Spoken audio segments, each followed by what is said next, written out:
What's up, boys? Today we have a bombshell of information. I've been given the leak to a potential new killer for Dead by Daylight. No, I am not talking about the clown. I am not talking about the clown at all. So on May 10th, I got an email in my inbox from somebody named Dead by Leaks, who told me some crazy information about Dead by Daylight, sent me a picture and a couple image files, and expected me to believe that their leak was valid. And I dismissed it, like a lot of you would, because the image quality was pretty bad.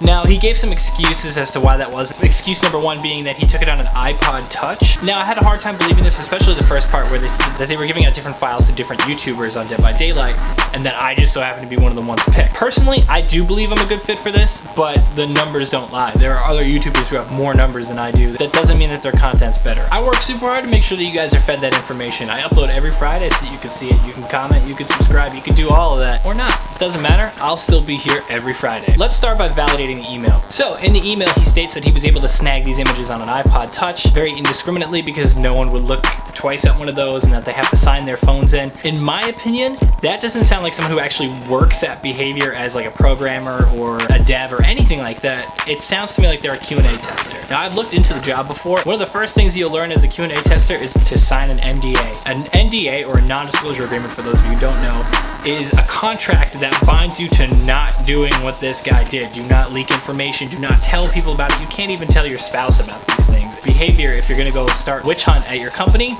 I would start there. On to part two of validating this, EXIF data. So the EXIF, for those of you who don't know, is actual data that included with every single picture that's taken so that you know where the picture was taken, what the picture was taken with, what compression software is used on it, all different kinds of crazy things on it, but most importantly, when it was taken. According to Jeffrey's metadata, it was taken on an iPod Touch, and it was taken on April 20th of 2018. That's insane. That means that this person sat on this image for a while. Now, this leads to the credibility, one, because it was taken forever ago, and two, in my opinion, this person wanted people to forget. If you ask somebody who worked 5 days ago, they're gonna know who worked 5 days ago. They're gonna have an easier time remembering those kinds of things, who did what, all these kinds of things like that. But if it's over a month ago, this was taken about a month and 10 days ago. To remember that far back, like where people were, what people were doing, is a lot harder. The third and final form of validity on this email is the date that Kate Dawson is gonna have a trailer on May 24th. And lo and behold, on May 24th, a trailer comes out for Kate Dawson. I'm gonna play the sound files for you real quick. Tell me what you think.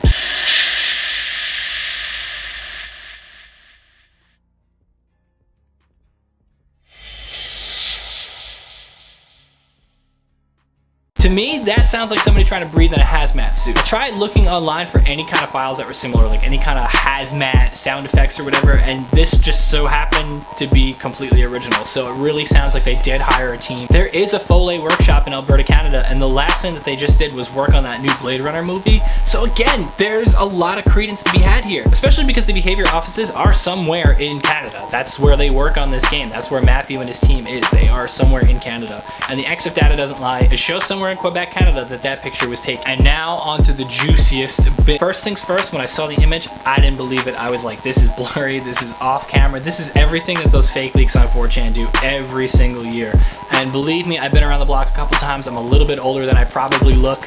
I have seen tons of them, and one thing they all have in common is that off-axis bad cell phone quality picture, and this one is no exception. Layering this picture on top of a bunch of different other pictures in Photoshop, I was able to find that the image, the font, which is normally a big giveaway because companies buy custom fonts, this font was a match. The length, the width, the weight, all of it made sense. The color. And then I noticed something else. PC N21 is the name of the person who's playing. Could stand for like some sort of PCs that they have set up, and that's just the 21st one in row N or whatever. I don't imagine they have that many PCs, but I don't. Harry Warden. Who is Harry Warden? I'll tell you exactly who Harry Warden is. Harry Warden is the antagonist of a movie called My Bloody Valentine, which took place in the 70s or 80s or whatever. And he is a disgruntled coal miner. He's just a benevolent force that just cannot be stopped. There was a cult remake in 2009 starring Jensen Ackles, that dude from Supernatural. So, as far as the image goes, this does look like it would match with Dead by Daylight. Let's take a poll on it. Let's just take a guess. In the comments below, let me know. Is this real? Is this fake? I didn't even know I wanted this until I actually started looking into it. The idea of Harry Warden would be so cool. If like